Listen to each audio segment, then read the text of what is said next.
जेठानी जी।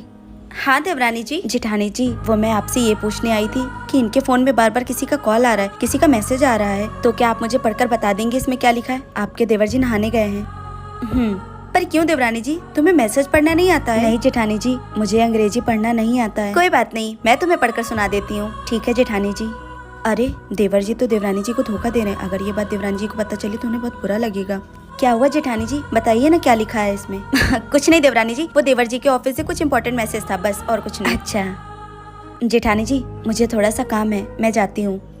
देवरानी जी प्लीज मेरी बात का बुरा मत मानना। क्या हुआ अगर तुम अपने मायके में नहीं पढ़ पाई, पर तुम यहाँ कोशिश करो, देवर जी से 1 घंटे रोज टाइम निकाल कर पढ़ लिया करो। अगर देवर जी नहीं पढ़ाते तो मैं तुम्हें पढ़ा दूंगी। देखो जिंदगी में काम के साथ साथ पढ़ाई भी जरूरी है। देवरानी जी अगर तुम पढ़ लोगी तो ऐसी छोटी छोटी चीजों के लिए तुम्हें दूसरों के पास नहीं जाना पड़ेगा। जी जेठानी जी। ठीक है, जाओ तुम जाकर अपना काम कर लो। जेठानी की बातों से सहमत है?